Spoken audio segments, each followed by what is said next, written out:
muchos años. Tiene 70 años, es abogado, estuvo casado 46 años, tiene 2 hijas y 3 nietos. Fue juez subrogante de la Cámara Federal de Apelaciones en 1999. Pasó por asesoría letrada del municipio. Fue concejal de la Unión Cívica Radical entre el 91 y el 95 y entre el 95 y el 99, esos 2 mandatos. Presidente del Consejo entre el 95 y el 97. Durante el gobierno de la Rúa fue gerente interventor del PAMI entre el 2000 y el 2001. En 2007, medio cansado del radicalismo, fundó y lideró el vecinalismo más importante que tuvo y tiene Bahía Blanca, Integración Ciudadana. Desde ahí se convirtió en un fuerte opositor de los gobiernos peronistas de Brainstein y Bevilacqua, principalmente. Con Integración Ciudadana tuvo su tercer mandato como concejal del 2009 al 2013 y el cuarto, pero solo 2 años, 2013-2015. Fue presidente de la DAIA Bahía Blanca, también de la Asociación Israelita de Bahía. Estuvo a punto de dirigir la DAIA a nivel nacional. Fue asesor de la causa AMIA. Cuenta que durante la última dictadura defendió la persecución de testigos de Jehová y ahora está muy metido en la literatura y ya escribió un par de libros y tiene algunos ahí a pie de cañón. ¿Por qué después de tantos años haciendo política partidaria y religiosa, ahora te fuiste a la literatura a escribir ficción? ¿Qué pasó ahí? Bueno, creo que respondió a una necesidad. Los tiempos marcan esas necesidades. Al fin y al cabo uno se convence que termina girando sobre los mismos temas, ¿no? Uh-huh. Sobre las grandes preguntas o sobre algunas respuestas que a veces las podemos dar desde la política, pero otras veces la literatura tiene también la posibilidad de hacerlo. ¿Es más fácil? Es distinto. Tiene la capacidad a lo mejor de interpelarte de otra manera. Uno tiene que crear en la ficción, como es mi caso, los personajes. Claro. Anudar las historias, recorrer las idas y vueltas, las vicisitudes del personaje, pero generalmente uno termina en el fondo ocupándose casi siempre de las mismas cosas: la injusticia, las diferencias, la necesidad de buscar la verdad. De una u otra forma se recorren esos caminos. ¿Y por qué vas por ahí? Yo sentí una necesidad por una cuestión personal, si se quiere, y fue sanadora la experiencia, sí. Especialmente la primera novela, Tikvá, vinculada al atentado a la AMIA, fue sanadora. Casi yo diría fue balsámica, porque uno empieza a incorporar dolores ajenos que se transforman casi en propios cuando uno advierte que no puede dar respuesta familiar de las víctimas. Uno percibe ese dolor, termina asociado a ese dolor, y mucho más cuando se vincula a la injusticia, ¿no? Entonces creo que en ese sentido la literatura, en mi caso, resultó altamente sanadora, ¿no? Y sumado a eso después a alguna experiencia compleja de carácter familiar, sin duda apelé al mismo remedio, digamos, continué con la misma terapéutica. Estamos tomando vino de Águila Roja, el bodegón que queda en Rodríguez 767. De lunes a sábado de 8 a 1 de la mañana nos dan el vino para tomar. Ruli no toma, así que vamos a brindar con agua después, ¿no? Muy bien. Ahí puedes ir, te tomas un buen vino, comes muy rico. Sí, señor. Para reservar, pueden reservar el WhatsApp 291-432-4813. O entran ahí en el Instagram, por Instagram. Águila Roja Restó. Los buscan. Están viendo en pantalla. Vamos a hablar un poquito de integración ciudadana. Después vamos a volver a la literatura. Junto a Arturo Guevara, Jorge Partenesi y Carlos Pavletti fundaste Integración Ciudadana en 2007. Y con muchos más. Algunos más, sí, con Felipe Christiansen, Carlos Cariñano, Héctor Bertoncello, gente que salía disconforme al radicalismo, gente que venía de la democracia cristiana, después se asociaron peronistas, socialistas. De todo. Sí. Ahí mismo ese año lograron meter un concejal, a Norberto Martínez. En 2009 consiguieron que los votaran 29.482 personas. Casi, si querés, como al frente de todo el año pasado. O sea, para dimensionar. En 2011 fueron 28.500 y seguían como segunda fuerza política, metieron 6 concejales. ¿Cómo lograron que un vecinalismo recibiera tantos votos? ¿Por qué crees que pasó eso? Nadie creía que fuera posible. Claro, por eso. Con toda franqueza. 2 partidos fuertes en ese momento encima. Sí. Y analistas políticos locales y periodistas de experiencia decían que no, que era imposible. Pero yo creo que esto es como el fútbol.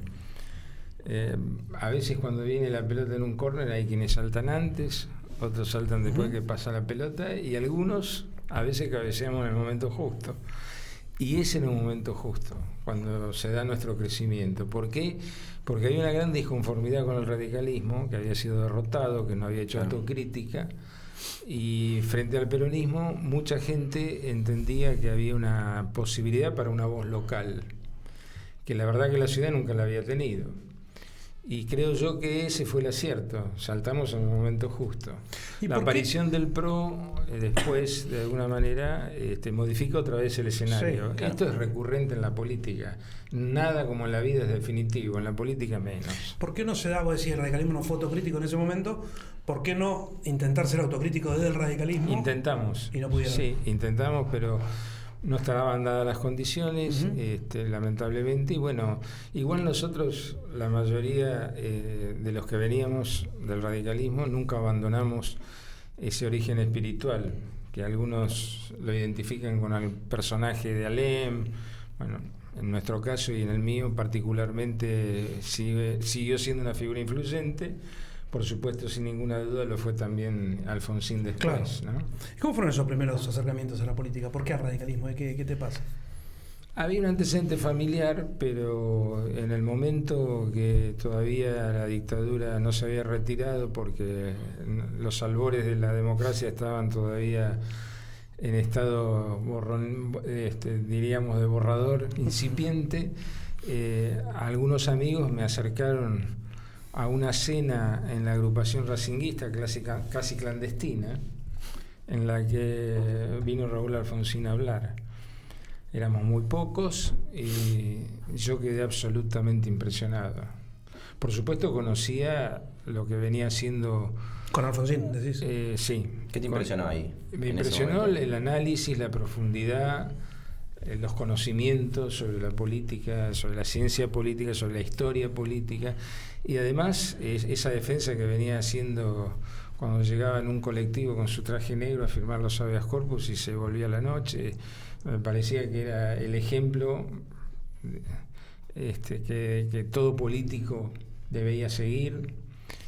Hoy se ve como icónico, ¿no? Pero en el momento había que tener garra para hacerlo, por ¿no? supuesto. Y bueno, me hizo un montón. Te mataban, digamos, ¿no? Era fácil. Claro, para mí fue inspirador, esclarecedor, y vuelvo a decir, su lenguaje, absolutamente diferente al de cualquier político en general y durante mucho tiempo, yo creo que era demostrativo de lecturas profundas, porque por ahí sorprendía con la cita de algún...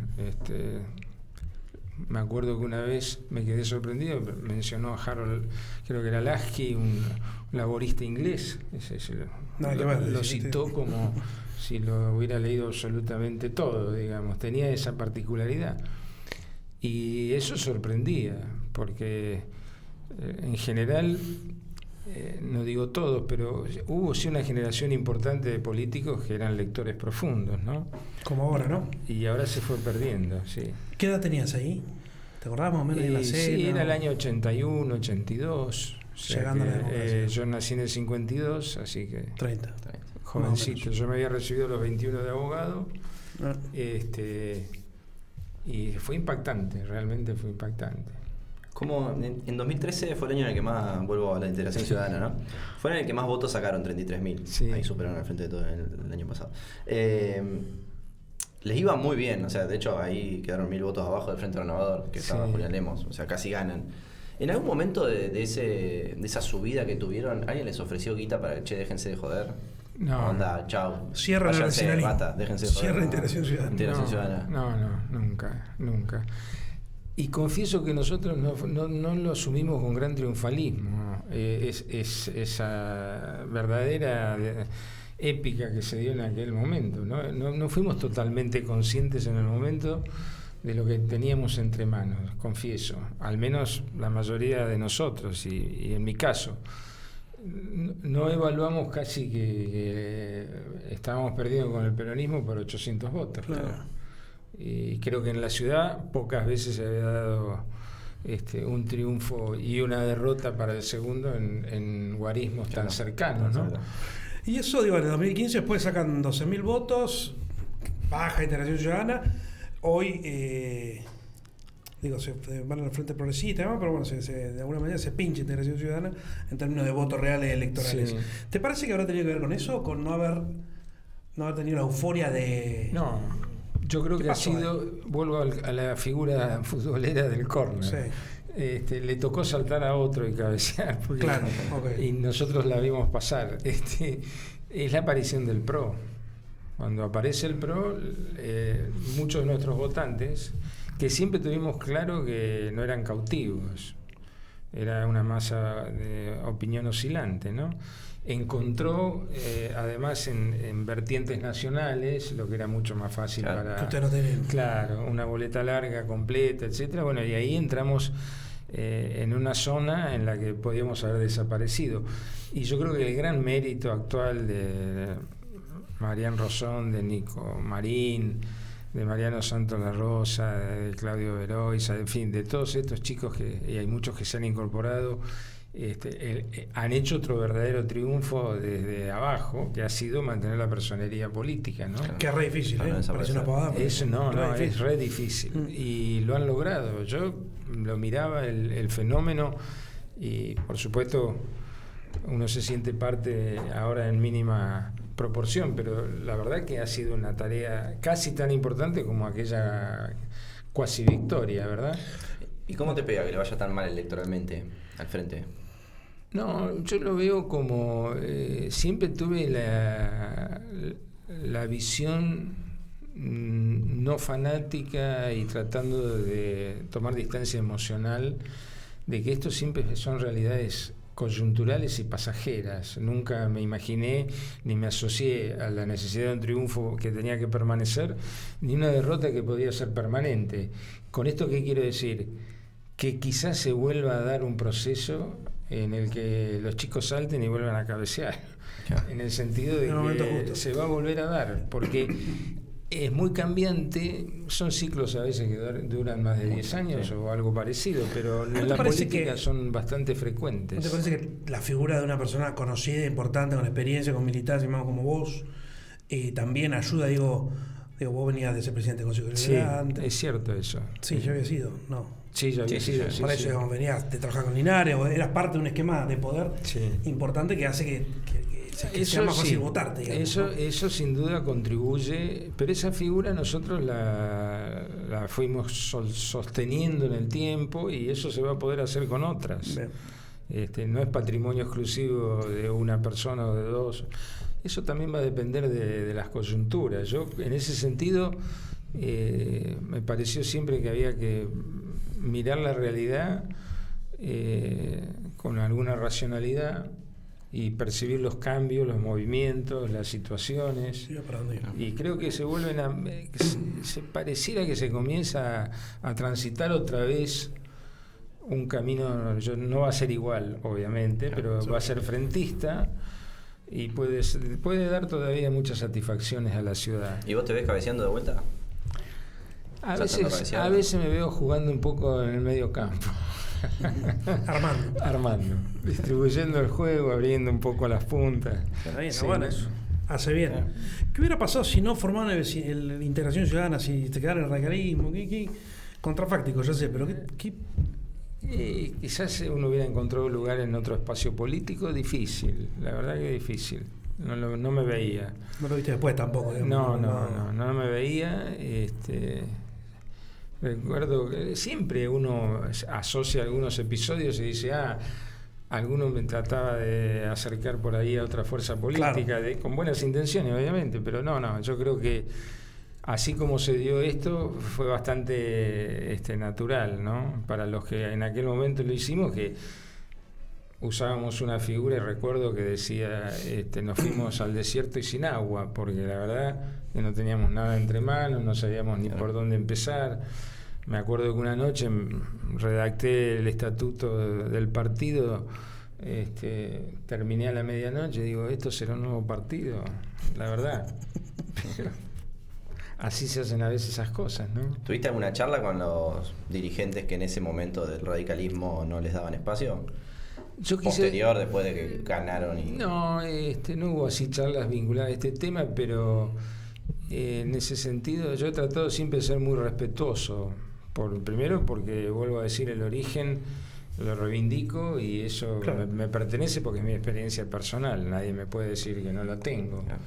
Y siempre fui muy respetuoso del radicalismo cuando dejé de ser afiliado. Entonces dije, bueno, esto no inhibe que así como nos critican a Integración Ciudadana, yo pueda tener una opinión política sobre algo que han hecho o dejado de hacer, eso sí, pero no hubo. También después se dieron otras salidas, como la de Linares con el GEN. Claro. O sea, no fue un proceso único el nuestro, ni excluyente, ¿no?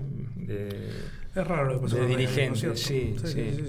Muchos y muchas lo votaron suponiendo que no iban a ganar, ¿no? Seguramente en algunos casos. ¿Qué implica eso? ¿Qué te enseñan las derrotas? Pues seguramente la mayoría de las veces que se presentaron sabían que no ganaban.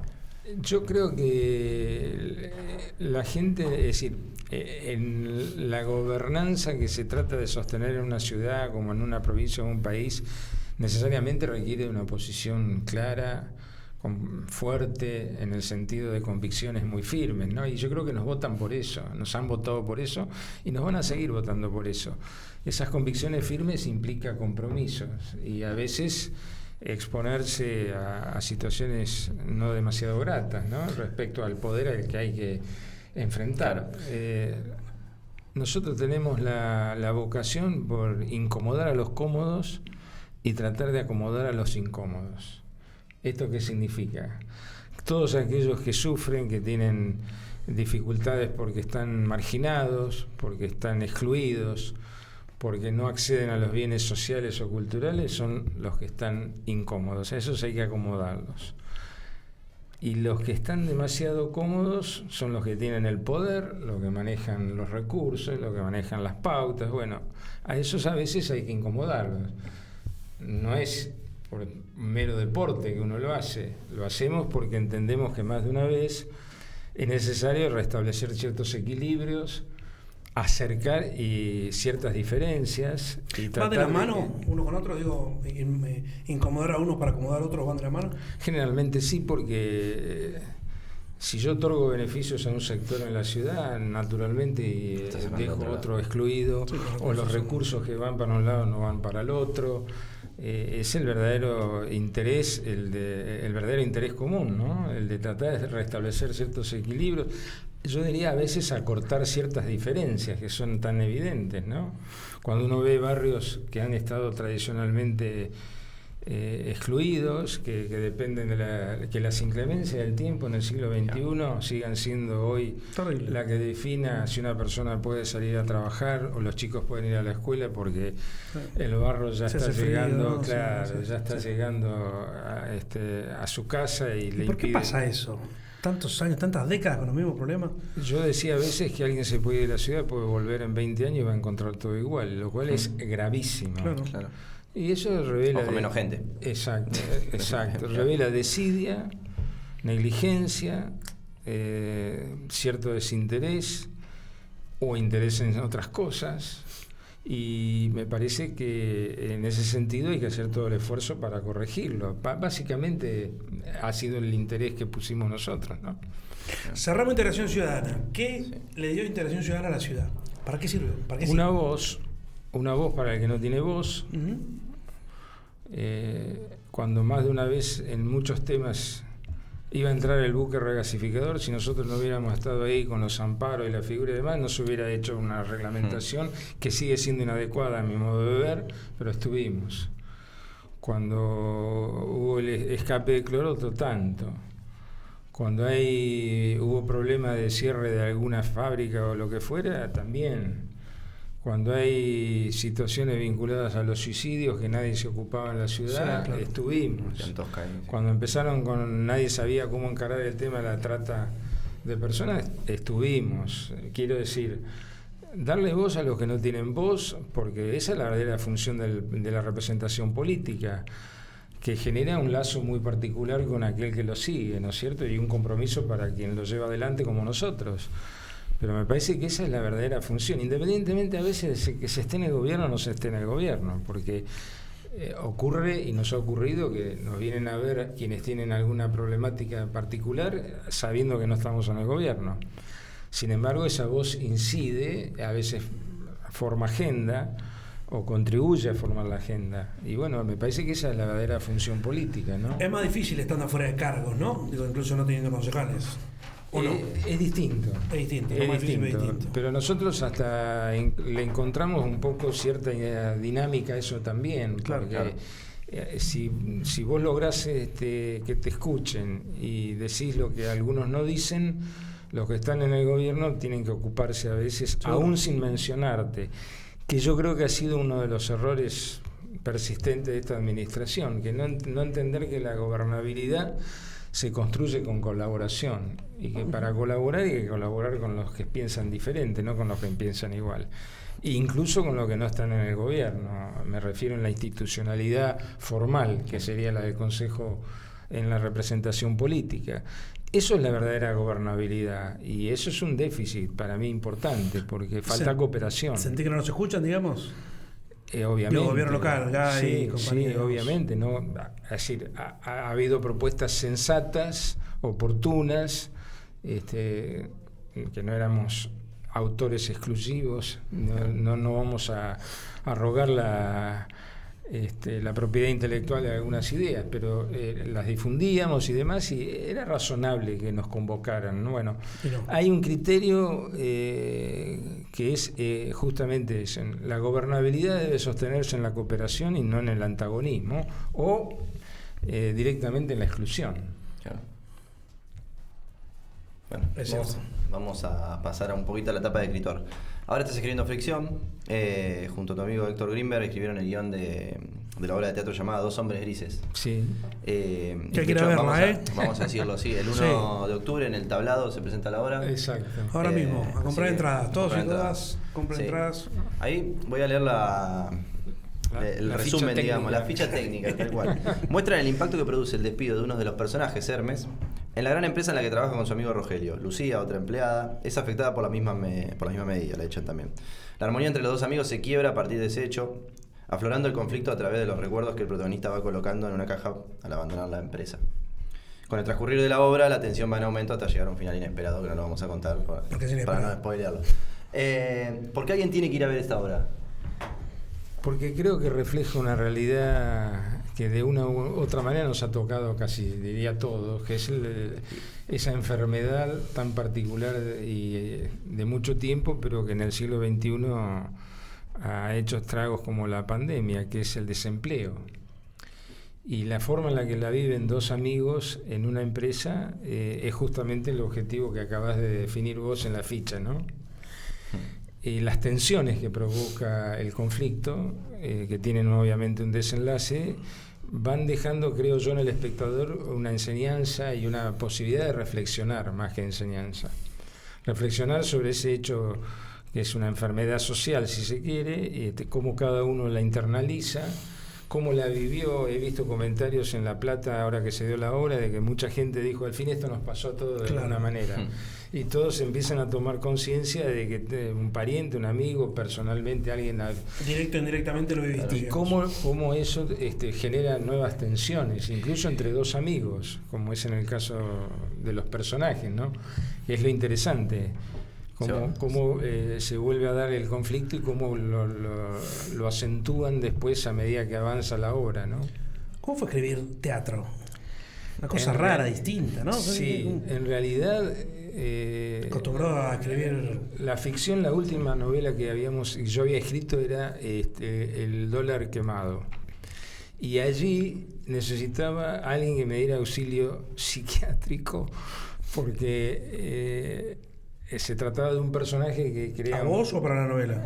Para los dos, pero digamos que en el caso particular se trataba de un personaje que crea un taller de soñantes, habíamos dicho al principio, de cómo sueña cada uno y qué sueña. Y ahí era interesante encontrar un aporte de una mirada de un psiquiatra, porque yo introduzco un personaje que es un psiquiatra. Y Héctor Grimberg, que es un amigo de toda la vida, somos amigos de Jardín de Infantes, vivimos juntos en La Plata cuando estudiamos en medicina, yo abogacía, es un psiquiatra, dramaturgo y autor de teatro. Entonces le pedí auxilio para la novela. Le dije, mira, se introduce un personaje que creo yo lo tenés que pincelar vos, claro, lo tenés que dibujar vos. Bueno, y después de eso, entonces él desde Barcelona me lanza un desafío y me dice, necesito que me escribas una obra de teatro. Le digo, Héctor, no estoy para nada. Me dice, no, yo veo que ya en la novela se nota que tenés una forma de escribir que te va a resultar fácil para la obra de teatro. Entonces convinimos que yo le iniciaba, si encontraba la temática y empezábamos a caminar, y él la iba a ir completando. Y eso hicimos. Para sorpresa, de manera casi natural, mucho nos divertimos, la verdad que la pasamos muy bien a la distancia, y cuando nos quisimos acordar estaba terminada. Y bueno, él la estrena en Barcelona, y la obra empieza a andar bien, después la traen a La Plata, en La Plata también. Bueno, era casi un desafío que al menos una vez se pudiera dar en Bahía, porque los dos bahienses teníamos... Era obvio, sí. Escuchame, era para el Teatro Municipal, ¿no hablaste con Amuni? Vamos a hablar con Casali. Casali que viene al programa, Casali, a ver si te pones las pilas. Para la próxima la llevamos ahí. Bertolt Brecht fue un militante político de la Hocha y escribía mucho teatro. ¿Te parece que hay algo ahí en alguna historia de algunos personajes políticos que usan el teatro como canalizador? Puede haber sido, sí, como no. Yo no era tampoco, ni he sido he sido un lector desordenado, muy lector pero desordenado, con lo que algunas obras de teatro leí, pero tampoco puedo decir que fuera... Que supiera mucho. Claro, que yo me dedicara especialmente al teatro. Y esto tiene la rara virtud de que con el tutelaje de alguien que conoce mucho más la materia, claro, uno aporta lo que puede, y se va vertebrando un trabajo en conjunto. Fue una experiencia para mí altamente positiva, gratificante. Vamos a ir a verla, 1 de octubre. Sí. Tikvah es, ¿cómo se dice? El primero de la primera novela, de la dictadura al atentado de la AMIA, una ficción basada en hechos reales, supuestamente. Sí. Ahí de nuevo, ¿no? Digo, porque lo político termina ahí. Sí, ahí yo estaba muy perturbado, confieso, por lo que había visto y conocido del tema. Como cuando estuviste en la causa. En la unidad, claro, en la unidad especial de investigación del atentado. Esa unidad está en el ámbito del departamento del Poder Ejecutivo, pero se asociaba en su auxilio a los fiscales, digamos, ¿no? Ajá. Esa era fue creada por Néstor Kirchner de esa manera, y el gobierno de Macri la asciende a su cabeza institucional al rango de secretario de Estado.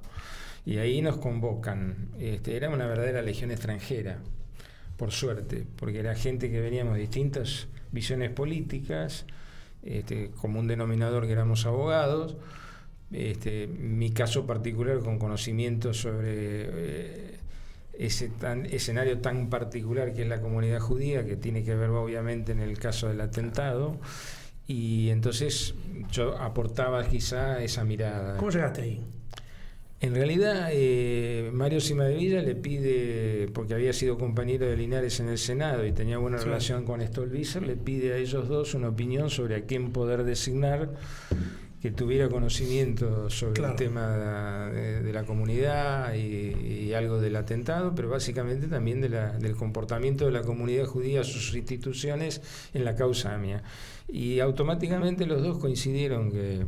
Está Woskov allá. Exacto. Claro. Hay alguien que creo que puede andar, que conoce bien esa parte y que, bueno, puede ayudar. Y todo eso era una carga que yo tenía que resolver de alguna manera, y ahí sí la ficción me pareció que era la vía. ¿Qué te pasaba? ¿Por qué tenías que resolver, decís? ¿Qué había ahí? Porque tenía una carga especial, porque uno se da cuenta cómo se encubrió, cómo se paraliza y no se avanza, cómo se discuten las cosas y se puede sostener casi lo inverosímil, en fin, cómo incidieron los factores políticos en perturbar jurídicamente a la causa, cómo uno ve a los familiares transitar con su dolor, golpeando la puerta a cada gobierno que viene para encontrar ninguna respuesta, en fin, todo eso era lo que de alguna manera se ve que fue generando en mí una suerte, yo creo de verdadera perturbación espiritual, que uno termina de decir, bueno, pero algo de esto hay que decir de alguna manera, y uno termina transformándolo en parte de la ficción. No llegaste ahí, digo, sin conocimiento de causa, que era todo un desastre el manejo del poder, de la política. Yo me imaginaba que era así, pero yo decía, llegué a definirla como una suerte de inventario de todos los males. Todo lo que no se debía haber hecho se hizo, ¿no? Y además con esa persistente vigencia casi permanente de los servicios de inteligencia, que uno los ve y los imagina detrás de todas esas situaciones, ¿no? Es horrible hablar de creencia, ¿no? Pero ¿crees que alguna vez va a haber justicia para los Yo me atentados? contento y soy un optimista en lograr que haya verdad. ¿Y por qué hago esta distinción? Porque impulsando el juicio en ausencia, que significaría llevar a juicio pleno a los imputados iraníes, no por una cuestión de islamofobia, ni pensando que necesariamente se los condene. Quizá no se los condene. Pero ¿qué va a significar un juicio pleno? Va a significar conocer la verdad. Claro. Que hoy por hoy creo que es el verdadero reclamo de la sociedad y fundamentalmente los familiares de las víctimas. No somos una excepción.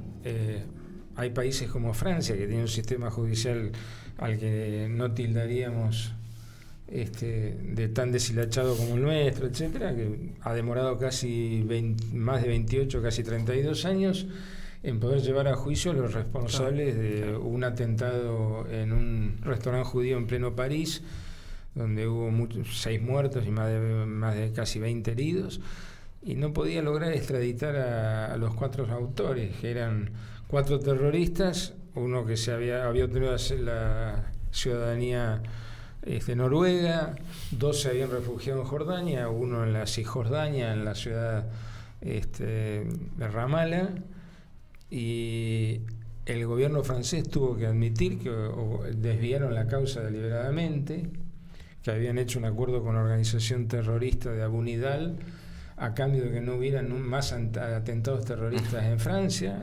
Así de sencillo, lo reconocieron, y después de muchos años que dieron vuelta a eso y que cambiaron de juez y que empezaron a iniciar causas contra los encubridores y todo lo demás, llegaron al menos a poder llevarlos a juicio a uno de ellos, uno solo de los 4.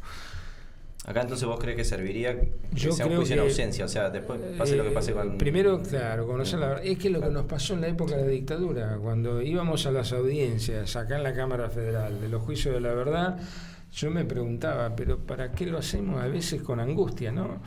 Escuchar los testimonios y después si teníamos ley de obediencia debida y punto final, claro, y no había forma, y parecía imposible. Bueno, era la verdad. Era la verdad. Esas causas sirvieron, esos testimonios fueron valiosos, se derogaron las leyes y hubo justicia. Bueno, yo creo que el reclamo en este caso, en la causa mía, es en primer término por la verdad, y para eso necesita una ley que es el juicio en ausencia. ¿Y sobre qué escribe hoy Raúl Boscoff? ¿Qué estás escribiendo ahora? ¿Qué temas te...? Hay una novela que está en una editorial en La Plata, que trata sobre una ficción que transcurre en Rapa Nui, en la isla de Pascua, donde se comete un crimen que está vinculado con la dictadura de Pinochet. Y bueno, la novela involucra a personajes diversos. Se da toda la trama relacionada con un crimen que va a ocurrir en la isla. Seguimos con la ficción política, digamos. Y yo creo Pinochet, que ahí. Algunos temas son recurrentes, aunque cambien los rostros. ¿Dónde está impresa, está digital? ¿Se puede conseguir? Sí, acá hay una librería en la ciudad que tiene todos mis libros. ¿Quién? ¿Dónde? Henry. Henry. Sí. Vayan a Henry, enfrente de la plaza, a comprar. Pregunta por los libros de Boscoff. En Fitzroy, sí. Vamos a hacerle que arman un stand. Los libros ¿En Fitzroy? Y donde está el Don Quijote también. Don Quijote, en la esquina. Claro. En Italia acaba de ganar la ultraderecha, sucesora de Mussolini, ¿no? Más allá de las definiciones ideológicas e históricas sobre el fascismo, ¿qué representa para vos el fascismo ¿qué es el antisemitismo? ¿Y cómo veis personalmente vos estas idas y venidas? Yo diría que con gran preocupación, porque veo que es un mundo que gira hacia la derecha, ¿no? Y lo viene haciendo Polonia y Hungría, con Víctor Orbán, que es su actual y reelecto presidente. Cuando nosotros nos entrevistamos con fiscales de Alemania para hablar desde la unidad con el juicio en ausencia, nos dijeron, empezamos a conversar y en un momento dije, bueno, pero Hungría y Polonia están sometidas a escrutinio por la Unión Europea porque ya no son democracias. Mirá vos. Y entonces nosotros dijimos, ¿cómo? No ¿Qué nos perdimos? Claro, están girando a la derecha y hay libertades básicas que están siendo afectadas y la Unión Europea ya empieza a plantearse que no se están dando las condiciones entre iguales. Lo de Italia, que es una alianza de 3 fuerzas de derecha, el renacido Berlusconi, Forza Italia y la agrupación de Meloni, yo creo que están revelando claramente, por un lado, el hartazgo, la incapacidad de los gobiernos anteriores, pero peligrosísimo giro hacia lo que decías vos, una suerte de fascismo que además, por supuesto, proclaman como no tener ningún tipo de vínculo, lazo con él, ¿no? Pero hay expresiones muy claras de la democracia italiana que están profundamente preocupadas. Hay una senadora vitalicia que fue sobreviviente de Auschwitz, que ha llamado la atención diciendo que Italia no puede volver a recorrer ese camino. Y yo creo que es altamente preocupante, ¿no? Como todas las expresiones de la derecha que... Sí, tenemos esta que es la última, ¿no? De la ultraderecha. No. Es un mundo que no ha entendido algunas lecciones, lamentablemente, ¿no? Porque Italia, que en un momento resiste las leyes racistas de Nuremberg, mejor dicho, no de Nuremberg, las leyes racistas, termina cediendo cuando Alemania pone la bota ya definitivamente encima y empiezan a deportar familias judías a Auschwitz, que muchas de ellas mueren. Claro. Una comunidad que tenía tanta antigüedad, de la que se jactó siempre la comunidad judía italiana, que proviene de los primeros esclavos que trajeron cuando se destruye el templo en el año 70 de la era común. O sea que ellos se pueden exhibir una vinculación con Italia de miles de muchísimos años, ¿no es cierto? Bueno, esa misma comunidad fue objeto de las leyes raciales y vivieron toda la paranoia después del nazismo y del fascismo. ¿Qué te parece que pueda seguir existiendo el antisemitismo después de Hitler, digamos? Porque acá lo viví, digamos, hay gente que se niega al holocausto. Sí, para un detalle, hoy Joaquín de la Torre salió a bancar a ¿cómo se llama? Meloni. Sí, yo leí el Twitter de Joaquín de la Torre, me pareció... Sí, la verdad que me resultó primero chocante, pero es como vos decís. Bueno, yo siempre he dicho que nadie nace antisemita. Nadie nace antisemita, no es una enfermedad congénita. Alguien se hace antisemita. Y también, con cierto grado de optimismo exagerado, dije que siempre, que así como alguien que no nació siéndolo lo es, puede dejar de serlo. Y ahí creo que el gran factor es la educación. Tenemos que educar, tenemos que enseñar qué es el holocausto, por qué se produjo, cuáles han sido sus macabras consecuencias, porque si no educamos, indudablemente las posibilidades de repetición son mucho mayores, ¿no? Ahora, Argentina adhirió a la definición internacional de la IRA, que es una organización creada a partir del Foro de Estocolmo en el año 2000, de que la Argentina tiene el orgullo de formar parte de su inicio, que acuñó una definición a la que la Argentina adhirió formalmente, y muchas instituciones lo han hecho el Consejo Deliberante en nuestro caso, el Consorcio de Gestión del Puerto, el Ente Zona Franca, en fin. ¿Qué implica esa adhesión? ¿Cómo? ¿Qué implica esa adhesión? Implica una hoja de ruta para definir conductas que son tipificadas como antisemitas para que no haya confusiones, y de alguna manera, si bien no generan un delito per se, significa justamente eso, una hoja de ruta que permite que las instituciones internamente, cuando vean una conducta que les es planteada o denunciada, actúen. Hablando de antisemitismo, ¿crees que alguna vez no te votaron por el hecho de ser judío? ¿Que alguien no te votó por...? Buena pregunta. Yo nunca tuve conocimiento de eso. Si vos me preguntás si eso es posible, indudablemente que sí. Está en el marco de las posibilidades.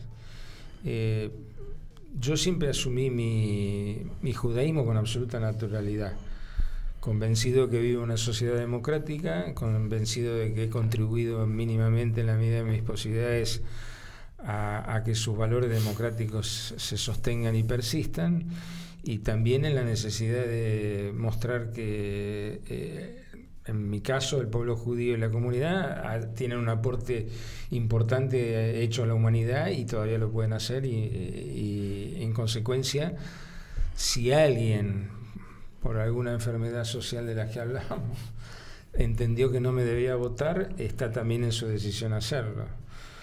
Con el antisemita mi cuestión es ontológica.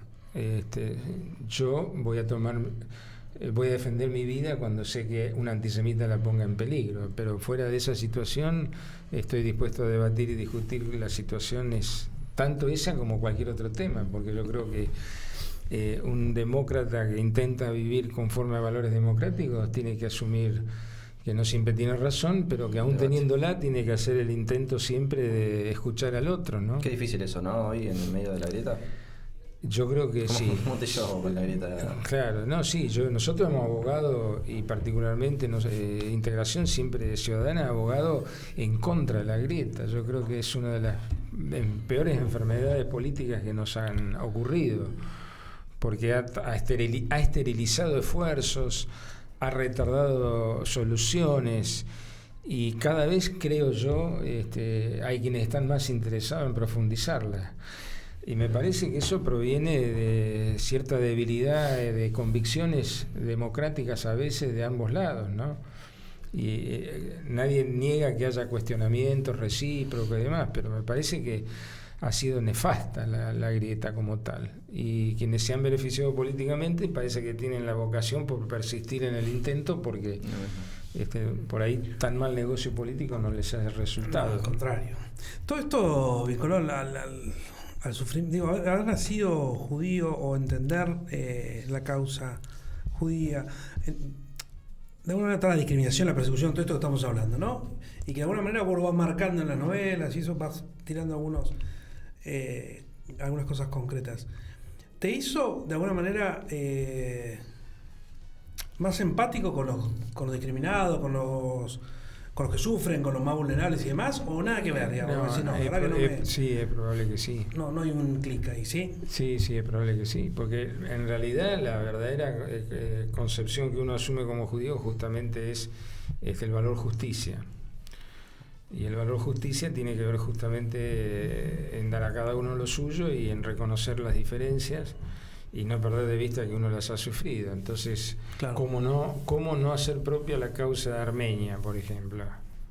Sí. ¿Cómo no haber defendido a los testigos de Jehová, por decirte algo? Es obvio que uno empatiza con aquellos que... ¿Por qué los testigos de Jehová? ¿Cómo se dio eso? Eso se dio circunstancialmente y para mí como sorpresa en aquel momento, porque estaban siendo, en la época del proceso, perseguidos, se les impedía ejercer su forma de transmitir su culto por la vía pública. Entonces eran encarcelados bajo una figura del Código de Falta de la provincia de Buenos Aires, una cosa absolutamente arbitraria e irrisoria, porque no era un delito en sí mismo, pero era la argumentación y el artículo del antiguo Código de Falta de la provincia, no sé si decía algo así: todo aquel que se rebele contra la autoridad, la decisión de la autoridad competente, ¿no? Era lo mismo que decir nada. Sin embargo, eran sacados por la fuerza de la vía pública, llevados al calabozo. Bueno, mi tarea consistía en lograr que recuperaran la libertad, facilitada en aquel momento por un comisario de la segunda que entendió que estaba siendo impulsado por alguna otra fuerza para realizar esa tarea, y también con algunos llamados de prudente alerta para mí, en el sentido de que tuviera precaución y cuidado, porque en cualquier momento podía ser yo objeto ya de algún otro tipo de reacción. Y eso después tuvo un corte abrupto, porque a medida que hubo presiones internacionales de Estados Unidos, que empezó a presionar porque no entendía, no quería, claro, que alguien que perteneciera a ese culto fuera objeto de... Y con los yanquis no se jode, entonces, bueno, dejémoslos... Ahí hubo, por suerte, hubo un cambio, ¿no? Porque los chicos sufrían, incluso en la provincia de La Pampa, yo algunos casos tuve que atender. ¿Se acuerdan del famoso tema de no cantar el himno, etcétera? Generaba la expulsión del sistema educativo nacional, o sea, directamente quedaban marginados de la educación, ¿no? Hasta que eso se revirtió, porque incluso hubo después un fallo de la Corte que entendió que el silencio respetuoso no constituía una falta grave y demás, ¿no? Qué barro las discusiones que se dan. Se vivieron cosas que sí, hoy a la distancia parecen insólitas. Sí, objeto de una novela nomás. En el último, claro. Escribí otra. En el último aniversario del atentado a la AMIA dijiste: el abandono de la causa es como una claudicación ética, y pediste que no sea reducido a la dimensión histórica como relato del pasado, digamos. ¿Qué significa esto? Claro, intenté decir eso, que cuando uno lo reduce a la dimensión histórica, en el fondo es lo más fácil, porque es una recordación anual, ritual, todos los 18 de julio y nada poco más. Conflicto, exactamente, claro. Y no se pretende las alternativas, la búsqueda de soluciones posibles, que vuelvo a insistir, el juicio en ausencia lo tiene Italia. Hace poco salió una condena contra represores de Latinoamérica del programa de la Operación Cóndor. Claro. Juzgados en Italia porque había víctimas de origen italiano, juzgados en ausencia. Claro. Entonces, ¿cómo no apelar a un instrumento de esa característica? ¿Hay opciones acá reales de eso? ¿Se avanza en ese sentido o no? Yo creo que sí, porque hay más conciencia. Los penalistas originalmente estaban un poco más en contra. Los constitucionalistas admitieron que no hay obstáculo, que el Pacto de San José de Costa Rica la admite, etcétera. Y de a poco se fueron... Hay antecedentes encima, claro. Empezaron, claro. Y la Corte, cuando tuvo que analizar extradiciones, caso Priebke, que había sido juzgado en ausencia, cuando la Corte dijo que admitía, o también el caso Nardelli, admitía las extradiciones para aquellos juzgados en ausencia cuando existiera lo que se llama la posibilidad de revisionar. Es decir, el que volvía o era detenido, extraditado y había sido juzgado y condenado, tenía la posibilidad de pedir la revisión de la sentencia, ofreciendo, por ejemplo, nueva prueba. Si esa garantía está dada, la Corte entendió que esas extradiciones eran procedentes. Implícitamente está diciendo la Corte, con ese sistema nosotros podríamos tener juicio en ausencia, ¿no? Claro. Rubén Baraja fue un personaje bastante complejo y oscuro para la comunidad judía durante los 90, acusado de quebrar el Banco Mayo, de encubrir el atentado de la AMIA bastante. Era presidente de la DAIA en ese momento, lo que es la Delegación de Asociaciones Israelitas Argentinas. Cuento un poco para poner en contexto a uno que no vieron tanto los 90. Amigo del poder menemista, y varias acusaciones más que mancharon de alguna manera a la comunidad judía en general en ese momento, Argentina. Vos fuiste elegido por el sector opositor a Baraja para ser un posible sucesor de la DAIA nacional en ese momento. Finalmente no ganó el continuismo, digamos, ganaron. ¿Cómo se llega a ser candidato con un lugar tan importante dentro del poder judío en uno de los países con más comunidad judía como es Argentina, ¿no? Sí, en realidad yo me bajo de esa candidatura porque el sistema de la DAIA no era democrático. Claro. No había estatuto, paradójicamente. Y entonces después se legaliza, por decirlo de alguna manera, la estructura legal, y en aquel momento existía una denominada comisión ad hoc, que era la que definía los candidatos, y como que había que de alguna forma transitar ese camino previo, etcétera. De la asociación en personería jurídica, digamos, no estaba... Sí, pero digamos, no tenía personería en ese momento y después se estructura con todas las condiciones de un estatuto. Fue una experiencia interesante, en aquel momento todavía el posverajismo, para llamarlo de alguna manera, mantenía la hegemonía en esa institución, que nació en el año 1935 para luchar justamente cuando se avecinaba el nazismo. Claro.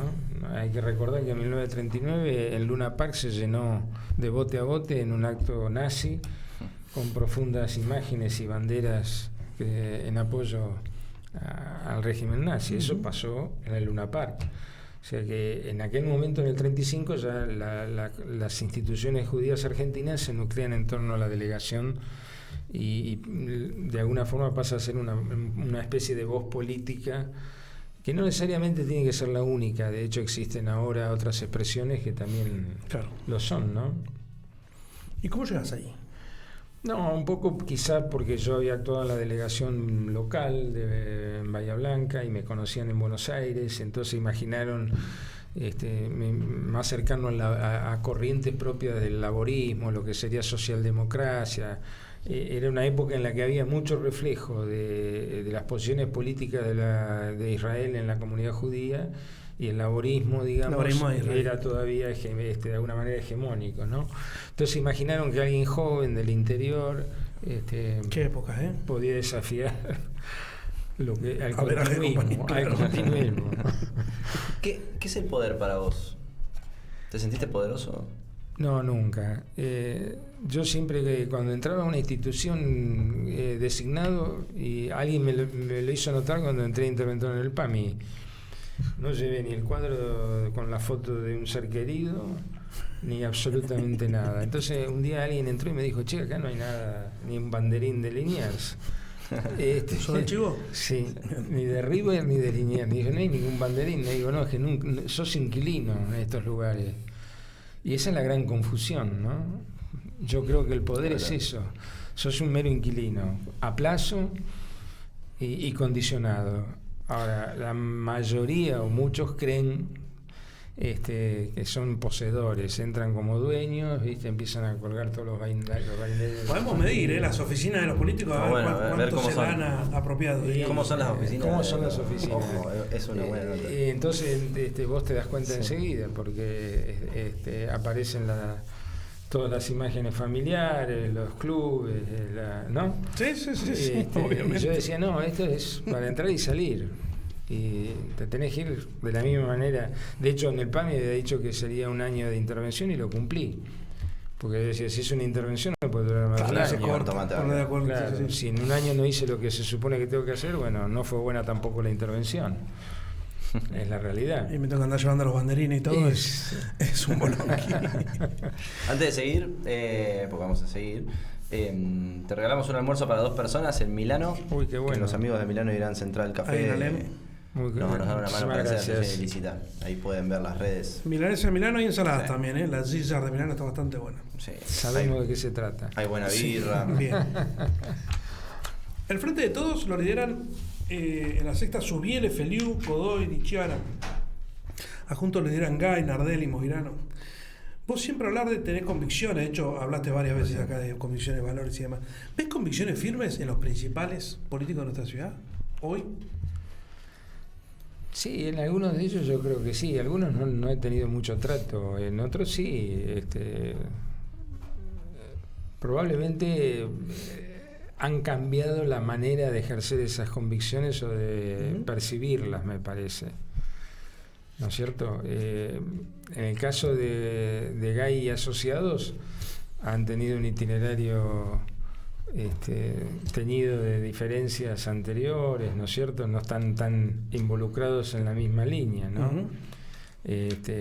Uno diría que han cambiado de trocha a veces con alguna facilidad.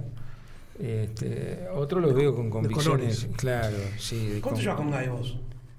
¿Se conocen de antes? Sí, obviamente, ¿no? Sí, cuando estaba en el rol de periodista, nos hemos visto hace poco. Es una relación civilizada. normal, con diferencias obvias. La manera de ver la política y eso creo que han quedado en evidencia si uno analiza lo que cada uno ha dicho, lo que cada uno ha hecho. Sí, ¿y seguís lo que pasa en el Consejo? ¿Cómo ves hoy a la oposición ahí? Algunos dicen que falta un walk-off. Lo han dicho en este programa incluso. Yo creo que lo que falta es un ejercicio mucho más firme de los concejales de la oposición. Creo que deberían estar más en contacto con los problemas diarios y hacer escuchar su voz con otra fuerza, ¿no? Me parece que, pero eso, el oficialismo tampoco está tan lejos de eso. Me da la sensación de que hay un oficialismo marcado por la inercia, favorecido por esa inercia, con una vocación superficial por las macetas y alguna otra cosita. ¿No te gustan las macetas tampoco? ¿No te gustan las macetas? A mí me gustan en un jardín, pero no para ocupar el espacio público ni transformarlo como si eso fuera un plan de gobierno, porque entonces estamos más cerca de la patria gastronómica, que ha favorecido espacios nada más que para... Ojo, que en Milano podés comer en la calle, ¿eh? No como en la calle. Igual, no como en que la calle. oposición, por ejemplo, hable de las macetas, que el tema que sea las macetas, no habla también de la posición que tenemos hoy. Bueno, o sea, si ese diríamos que es uno de los temas, pero yo pregunto, ¿dónde está el municipio y qué sabe de la red de agua? Pregunto, ¿hay una dirección de hidráulica municipal? No hay. ¿Sabe por dónde van los caños de ABSA de la red de la ciudad? No lo sabe ABSA, mirá que lo va a saber el municipio. Bueno, pero el municipio debería hacer el intento para saberlo. Y así puedo enumerar una serie de temas estructurales donde absolutamente es inexistente. Y eso sí me parece que es un tema que el oficialismo debería tomar nota, y mucho debería tomar nota también la oposición, en la manera de plantarse, de decirlo, de proponerlo, porque lo que se trata es de encontrar soluciones. Entonces, ¿cómo no imaginar que una ciudad como la nuestra esté el municipio tan ajeno a los servicios esenciales? Parece poco concebible, ¿no? Que uno diga, no sabe. En algún momento hemos propuesto que había reparaciones que la podía hacer el municipio, que tenía que hacer un acuerdo con ABSA. En algún momento preguntamos dónde están las acciones de ABSA, porque nos decían, quédese tranquilo, usted es vecino de la ciudad de Bahía Blanca, usted es dueño de ABSA, usted es socio de ABSA. Y entonces un día dijimos nosotros, ¿y dónde están las acciones? Escarcela las tenía. No, ¿dónde están? Claro, ¿dónde están las acciones? ¿Dónde están las acciones? A nadie se le ocurrió que el directorio de ABSA podía estar integrado por representantes municipales. Nadie ha pretendido auditar desde esa vía, desde adentro de la sociedad ABSA, cómo se puede mejorar el ¿Te parece solo desidia, no darse cuenta de que, por qué pasa? ¿O malicia, digamos? Yo creo que hay una vocación por recorrer los mismos caminos. Y aquella frase de Einstein que decía que si vamos a responder a los problemas de la misma manera, vamos a obtener siempre las mismas soluciones. Y evidentemente yo creo que están ganados por esa visión. Entonces, que por supuesto es mucho más cómoda. Porque hay que ponerse a hacer algunas cosas que son a veces complejas, pero que necesariamente podrían modificarle la vida a muchos vecinos, ¿no? Me parece que encontrarle la vuelta o colaborar con el sistema de tendido de las redes de agua no es poca cosa, por dar un ejemplo, ¿no? En el chat que se está viendo el programa dice Tosca, ¿sí? En Integración Ciudadana largamos Dale voz a tus ideas, y otra cosa que llamó Reportar tu problema. Qué buenas épocas, dice. Con nostalgia parece que lo es cierto. Era un programa que permitía que la gente hiciera llegar el reclamo, y nosotros nos ocupábamos lo más rápido que podíamos de eso. Y Mauro Patrignani dice, un hombre brillante, supongo que hablará por vos, ¿no? Un político ejemplar, faltan más hombres públicos como él. Mauro Patrignani. Agradecido. Exagerado siempre hay. Y amigos, vos fuiste concejal, dirigente importante durante el gobierno de Jaime Linares. ¿Cómo vos sois parte de aquellos dirigentes que algunos terminaron en el kirchnerismo, otros en el GEN, otros se fueron y vinieron? ¿Te encontrás con ellos algo o estás completamente... ¿Cómo es eso? Sí, con Jaime tengo muy buena relación. ¿Le estás dando una mano ahí en la biblioteca, no? ¿Cómo? ¿Le estás dando una mano en la biblioteca? No, pero bueno, situaciones difíciles ha estado presente, familiares, ¿sí? Tenemos buen contacto, sí. Yo creo que cada uno intenta a veces responder a su propia interpelación personal, ¿no? De cómo resolver a veces dónde estar y cómo estar y con quién estar. Claro.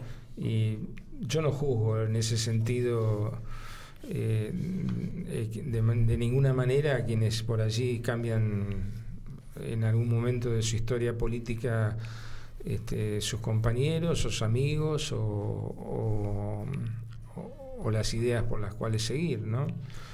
En la medida que sea hecho con sinceridad, con convicción, yo creo que son todas posibles.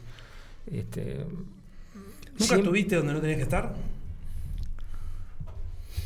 He tratado de no estar en donde no debería estar, donde no quería estar, pero que hemos estado cerca de estar donde no deberíamos estar, sí. Eso puede ser, sí, eso puede ser. Pero alguien o algo nos hizo ver a tiempo. Sí. ¿Y el radicalismo cómo lo ves? ¿Cómo ves que estemos tan cerca de que quizás haya un intendente radical y que sea Lorenzo Natali? Bueno, acá hay un problema que la política se ha transformado en tener una buena imagen y en no haberle pegado a algún niño por la calle, digo yo a veces en broma, ¿no? Como diciendo, claro, ¿quién puede? Claro, en ese sentido pareciera que con eso alcanza, porque al tener conocimiento y buena imagen, los expertos, entre comillas, dicen, he encontrado el candidato ideal. Claro. Y la verdad que tan mal no les fue respecto a la necesidad de tener un intendente o cosa por el estilo, ¿no? Buscando conocimiento y... Con eso pues conseguir voto y bueno. Exacto. Ahora, esa es la forma de hacer política como instrumento de transformación, de lo que hablábamos hoy al principio, la idea de enfrentar ciertos factores de poder, porque a veces es imprescindible y necesario ponerle límite a ciertas cosas. Bueno, esos personajes yo creo que no están llamados para eso. Esa es mi preocupación, ¿no? Es una forma decorativa de hacer política. Yo creo que el radicalismo tiene otra escuela. Tiene una escuela de dirigentes hechos, muchos de ellos todavía por edad, de lucha contra la dictadura, de haber defendido las libertades cívicas, con otra concepción de la política que no es simplemente la simple ecuación del conocimiento, claro, y la buena imagen. ¿Y por qué crees que se les cae la baba a esas personas? Hay personas que sí pelearon contra la dictadura, que estuvieron en el radicalismo en ese momento. ¿Por qué crees que se les cae la baba hoy por un Lorenzo Natali? No, a mí no me consta que sea así con franqueza, porque no te mentiría si dijera que fuera así, ¿no? La verdad que no lo sé. Yo aspiro a que el radicalismo, mirado de donde estoy, pueda generar opciones a partir de su historia, ¿no? Que no traicione los valores propios de su historia, ¿no? Nosotros, y para mí siguió siendo una inspiración Levenson. Claro. Entonces ese es el radicalismo en el que se ubicó y nutrió Alfonsín, y de alguna manera, creo yo, ese es el radicalismo que hay que recuperar para la ciudadanía y para la República. Ahora, estamos ganados por un mecanismo de comunicación social y de resultados, etcétera, que lleva a estas fórmulas, ¿no? En la asociacionista intentamos reflexionar. Nosotros nos preguntamos siempre sobre Bahía y por qué no tenemos un proyecto de ciudad. ¿Vos ves un proyecto de ciudad en algún lado? ¿Lo hubo antes? Sí. Bueno, el plan estratégico de Jaime fue un intento. Muchos dicen eso acá. Sí, fue un intento porque de alguna manera debió ser continuado. pero justamente el abordaje de los temas estructurales de la ciudad, los recursos, el territorio, la vinculación con el puerto, la vinculación con la región, el tránsito de las mercaderías por diversos medios y sus efectos, la necesidad de generar otra fuente de trabajo alternativa para mucha población, la intención de regularizar asentamientos. Todo eso son cuestiones que deberían formar parte inevitable de un plan y en el que hubiera concierto y acuerdo. Pero acá vuelvo a decir, la gobernabilidad no se entiende como cooperación, se entiende como exclusión. El que tiene el gobierno municipal entiende que puede hacerlo todo solo, y ese es un camino errado, porque es de corto alcance y a veces se tiene la peregrina idea de que todo lo que uno hace y dice está bien. ¿Y eso lo ves desde siempre o pasa ahora nomás? Jaime llamaba a la oposición para... Yo creo que sí. Y además, como el Consejo Deliberante era un consejo fuerte, claro, el ámbito de negociación realmente a veces se daba allí. Claro. Eso me parece que también contribuye. Y ahora creo que no, que está totalmente marginado de esa vocación. No digo que no intenten algunas medidas o propuestas, pero yo preferiría que hubiera mayor cooperación, continuidad y profundidad en el análisis de estos temas que mencionamos, ¿no? En el 95 escribiste un libro que se llamaba El municipio hacia un nuevo desafío. Sí. Avanzaba sobre algunas ideas de autonomía municipal. ¿Qué desafíos tenía el municipio en ese momento? ¿Y en qué se avanzó en estos casi 30 años desde que escribiste eso? Porque los desafíos siguen casi siendo los mismos. El grave problema es que la Constitución de la provincia de Buenos Aires no alteró el régimen municipal, que era un poco la idea que proponía el libro. Y esto fue un error a sabiendas de la Convención Constituyente de la provincia de Buenos Aires. Yo me negué a ser convencional por eso. Cuando mi partido me lo propone, yo dije, ¿se va a modificar el régimen municipal? No. Me dijeron, entonces no voy a ser convencional porque hay otros que van a ser mejores convencionales que yo. Y la verdad, hubiera sido una oportunidad de otorgarle autonomía plena al municipio. Entonces, la provincia más importante en número, en radicación de industria, etcétera, tiene el sistema municipal más anquilosado. Sí, de hecho, estos 30 años le han tirado al municipio un montón de funciones. El tema de seguridad, tema de educación. Por la necesidad política, digamos, de la provincia. Pero la verdadera estructura sigue siendo tan antigua y anquilosada que mirado a municipios de carta o constitución como los de Córdoba y algunas otras provincias modernas, nos sentimos casi en el virreinato. Criticaste la gestión de Gay estos 7 años. ¿Quiénes son los mejores funcionarios? ¿Rescatás a alguien?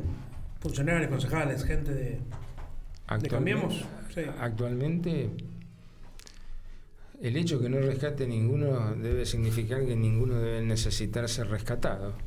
La verdad es que no tengo eso para frase. No lo tengo ubicado a casi ninguno con toda certidumbre, digamos, porque no los veo muy ágiles o no los percibo como vecino tan en alguno de ellos en una función que digo, bueno, sobresale mucho y tomo nota.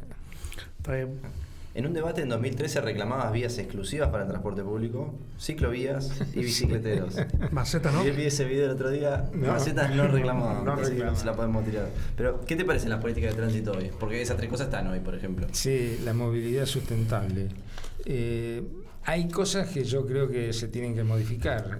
Me parece que hay zonas de parquímetros que no debieran serlo.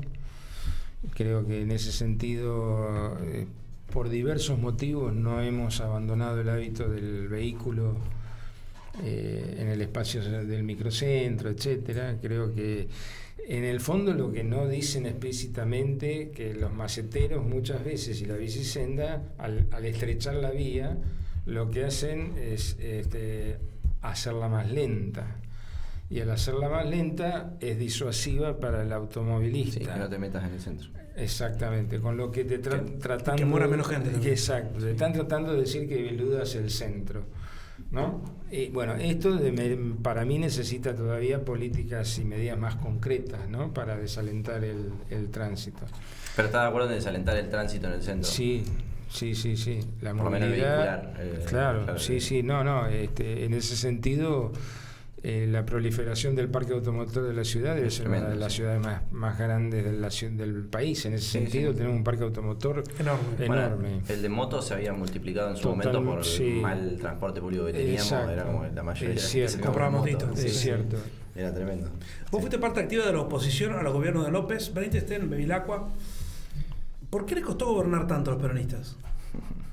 No, gobernaron a su manera. La verdad es esa. Gobernaron a su manera. Esto no quiere decir... Bueno, algunos lo sacaron y el otro se fue. Y... Bueno, algunos dirán gobernaron mejor o gobernaron peor. López tenía algunas medidas en materia de salud, recuerdo que estaban acertadas cuando intentó con Gavarini regularizar la situación de las unidades sanitarias. Me acuerdo que ese fue un paso importante. Bueno, con los demás tuvimos algunas idas y vueltas, la verdad. Bien. Viviste toda la democracia en Bahía, ¿no? ¿Cómo? Toda la democracia viviste en Bahía. Sí. ¿Nos podés ordenar los intendentes del mejor al peor? Yo creo que son calificaciones innecesarias, porque tienen atributos o cualidades distintas por las circunstancias históricas, lo que hace que no se puedan mezclar, en el sentido que no responden a los mismos paradigmas. Pero yo, habiendo participado de la gestión de Cavirón, creo que fue en virtud de los tiempos que le tocaron, las circunstancias iniciales de la democracia, el aprendizaje colectivo, las novedades que imponía en la agenda, temas que hoy alguien va a decir, el agua, llevar las canillas, como diciendo, hoy parece que no sería, bueno, en aquel momento era un tema esencial. Y Jaime tuvo aciertos también con ideas importantes, me parece, para la ciudad, lo que hablábamos del plan estratégico y algunas otras dentro del ejido urbano, pero algunos no se acuerdan. Cavirón dio una muestra inusual de defensa de la autonomía municipal. Cuando se diseña el plan Arraigo, lo diseñan en Buenos Aires, arriba de una mesa y en un mapa de la ciudad. Era un plan nacional. ¿Qué era el plan Arraigo? Y trataba de diseñar en un barrio que no recuerdo exactamente cuáles eran, de qué manera se deberían hacer las vías de circulación y todo eso, con el fin de regularizar los terrenos, los dominios. Pero estaba dispuesto en el gabinete de un funcionario en Buenos Aires. Y nosotros, con Juan Carlos, en ese momento decidimos interponer un amparo contra el gobierno nacional. El intendente radical le interpuso un amparo en el juzgado federal a un plan del gobierno de Alfonsín. ¿Por qué? Porque avasallaba la autonomía municipal y se había tomado la decisión en un gabinete nacional, en una mesa de trabajo de un funcionario, sin tener la más mínima idea de lo que pasaba en la ciudad de Bahía Blanca. Bueno, esa fue una actitud... Alfonsín no vino más. No vino más a Bahía, Alfonsín. No, entendieron que se equivocaron. Eso fue lo importante, porque nosotros no tuvimos necesidad de que continuara el amparo hasta la sentencia. Pero el primer planteo que nos habíamos hecho, si era posible que un municipio interpusiera un amparo, y si más aún lo pudiera hacer contra el gobierno nacional. Sin embargo, me acuerdo que Álvarez Canales lo admitió y se inició el proceso. Y bueno, ¿qué es lo que se debió hacer? Lo que no se había hecho antes, que los funcionarios nacionales se sentaran a la mesa de los funcionarios municipales, ¿no? Bueno, esa fue esa fue una defensa que hizo el gobierno en aquel momento de Cavirón, de la autonomía local. Che, en el chat Rafa Morini dice que te extraña.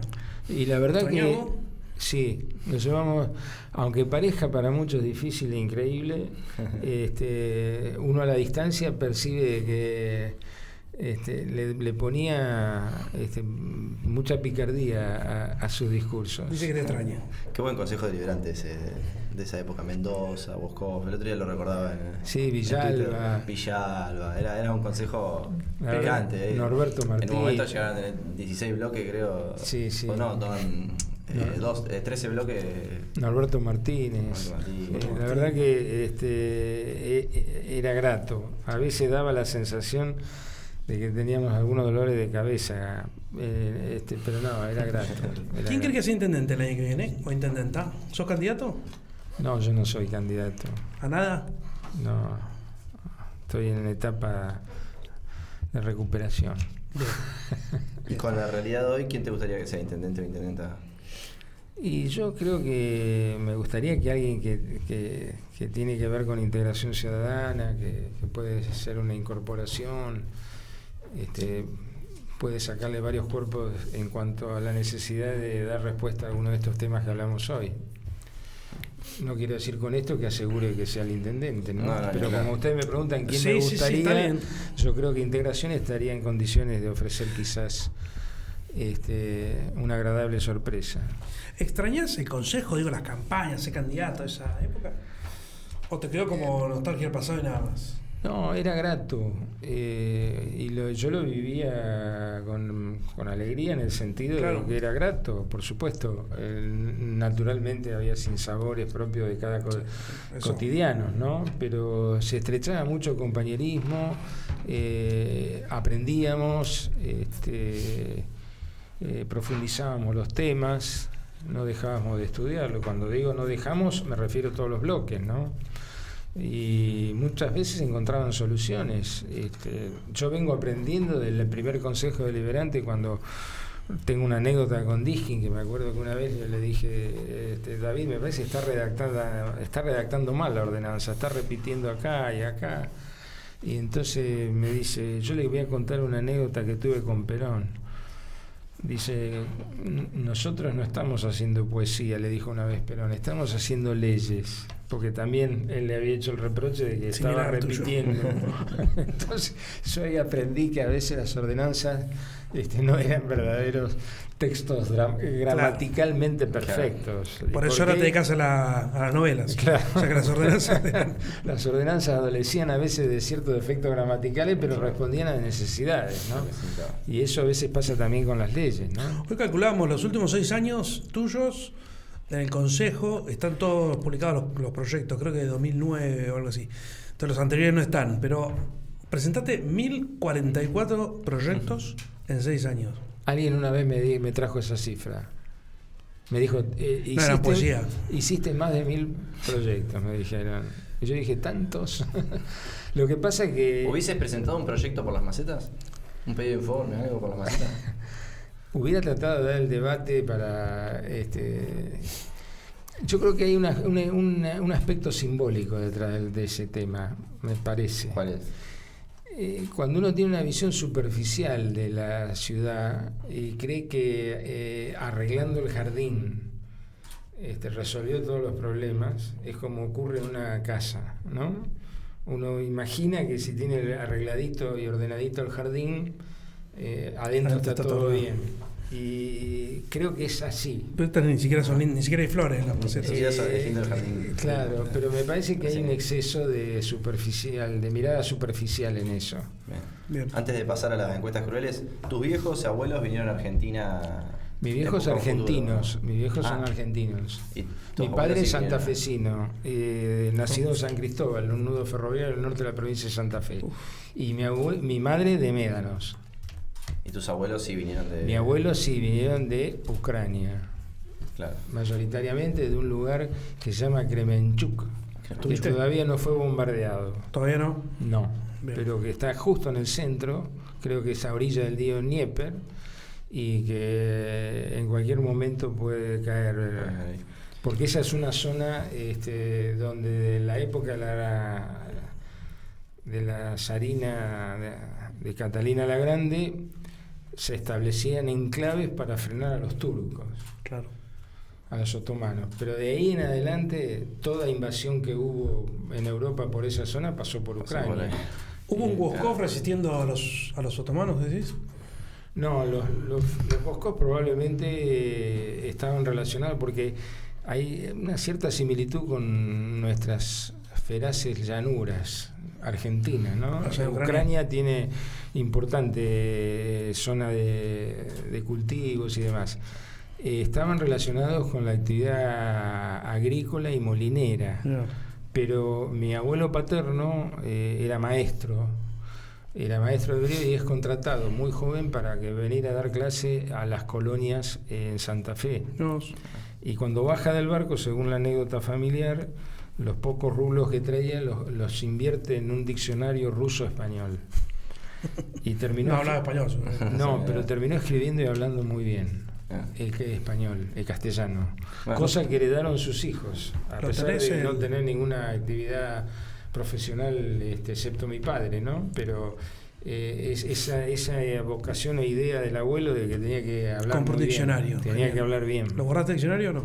No, ojalá lo hubiera podido hacer. Era bueno. No lo conocía mi abuelo. No, fallecieron de muy temprana edad. Tus abuelos vinieron de Ucrania, de allá para acá. Sí. ¿Cómo ves hoy que tantos jóvenes se vayan de Argentina? Y el mundo se globalizó, es una realidad. Duele a veces que no demos respuestas a tiempo, eso sí, pero es otro mundo, ¿no? Nos ha tocado ahora vivir en un mundo que ya como que se ha extendido en sus fronteras y demás, ¿no es cierto? Nos cuesta tanto a veces entender, ¿no? Cómo funciona, cuál es el dinamismo, cómo las redes posibilitan que estemos conectados con todo el mundo a la vez, y todo es un mundo increíble, la verdad que es un mundo increíble. Probablemente la política lo que menos ha evolucionado, porque parecemos cavernícolas, porque se siguen reproduciendo los antagonismos, los odios, como si estuviéramos viviendo en la peor época de la Inquisición, no hablemos de las barbaries de la Segunda Guerra, pero digo, en ese sentido es como que ha habido una evolución. La política ha evolucionado mucho menos que la ciencia, ¿no? Lamentablemente. Esto de concebir al adversario como enemigo, que me parece que es la clave de la grieta. No leyeron Alberdi, pero no leyeron bases y puntos de partida de la Constitución, no leyeron El crimen de la guerra, que es la obra para mí más extraordinaria de un verdadero estadista como fue él, que además casi ni vivió en la Argentina, que la última vez que vino fue para dar una clase magistral en la Facultad de Derecho, era diputado recién elegido y prácticamente devolvió el cargo y se volvió otra vez ya a Europa. Pero en esa obra, en El crimen de la guerra, él explica que el odio, por ejemplo, al extranjero, nos viene del derecho romano. Y a nosotros, que abogados de la década del 70 nos enseñaron toda nuestra estructura mental en base al derecho romano, Alberdi la desmontaba como si hiciera una deconstrucción, diciéndonos cómo llama el romano, cómo divide el romano. Divide entre el ciudadano al que le da todos los derechos y el bárbaro al que no le da ningún derecho, que es al extranjero. Y entonces Alberdi decía, hemos fomentado el odio al diferente, al extranjero, desde esa misma concepción del derecho romano. Es extraordinaria esa obra. Alguien dijo que si hubiera escrito, si Alberdi la llegaba a escribir en inglés, hubiera sido un nuevo evangelio para la humanidad, porque hubiera tenido mucho mayor difusión. Él la escribe para intervenir en un concurso sobre la guerra franco-prusiana y en realidad llega tarde con la obra y la presenta igual. ¿Cómo se llama? El crimen de la guerra.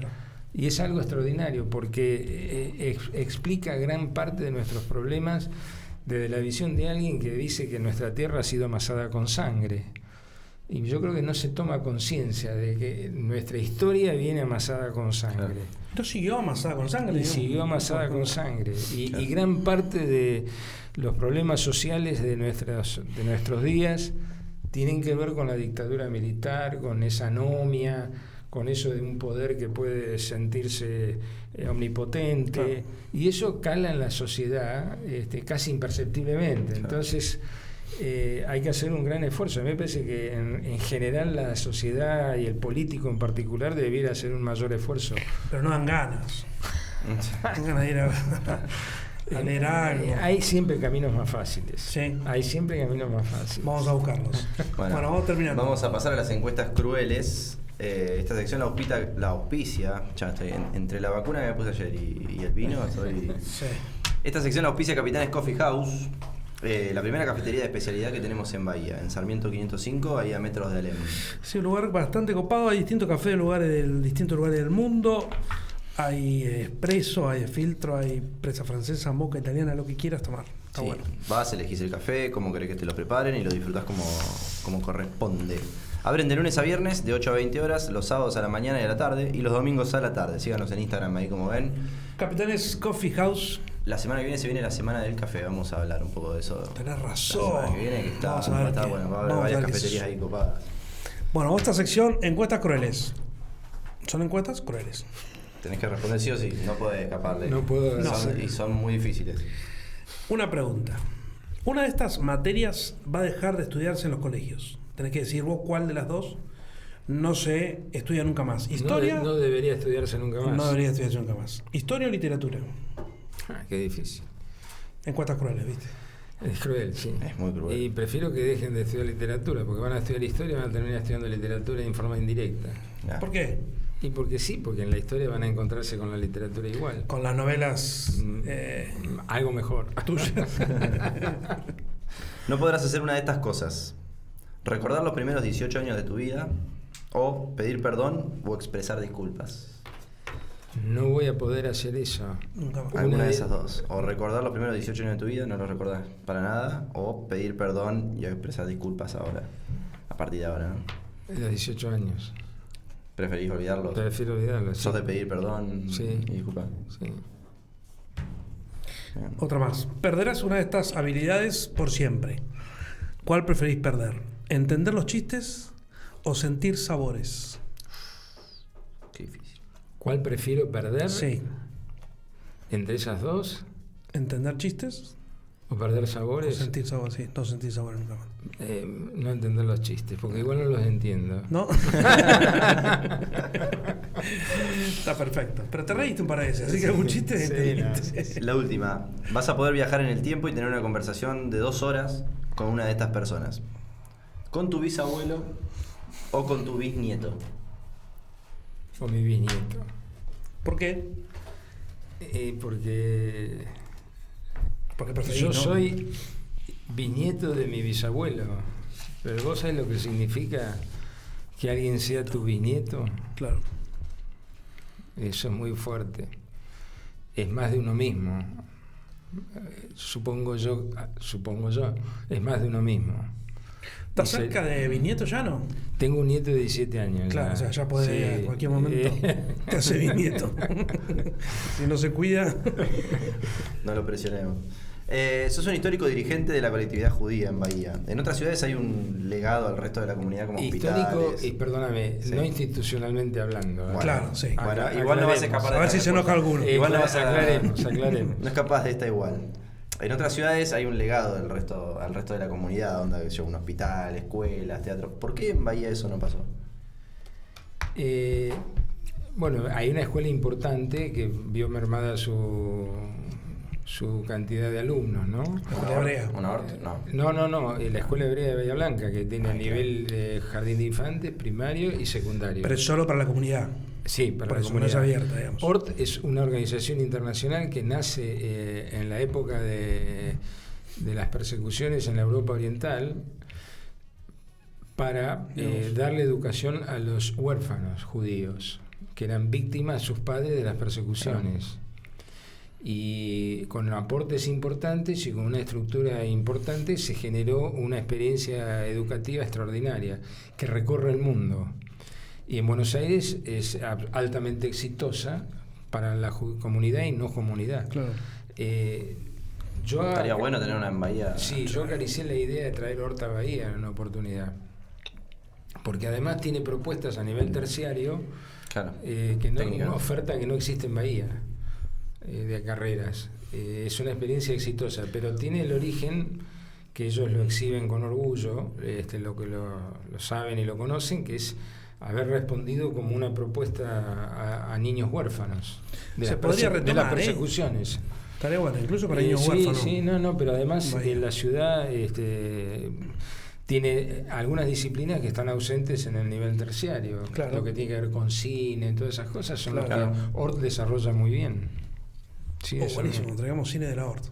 Leo Valente nos mandó justamente sobre este tema, estaba interesado en saber. Leonardo Valente. Ajá. La última pregunta y nos vamos, que es tarde. ¿A qué político o política sumarías en esta mesa a charlar con nosotros? Apagamos las luces, puede tomar vino o no. Contesta todo lo que quieras. Alguien. Interesante. Nosotros tres y alguien más. De la actividad local, por ejemplo. Lo que quieras. Y Marian Rosón, de Integración Ciudadana. ¿Sí? ¿La pasaríamos bien? Sí, porque además estos temas que profundizamos hoy tendrían una mirada por ahí muy interesante de parte de ella, ¿no? Gracias por venir. Gracias por venir, te regalamos estos posavasos y bueno, vamos a hacer dos. Muchísimas gracias. Con el agua. Gracias por venir.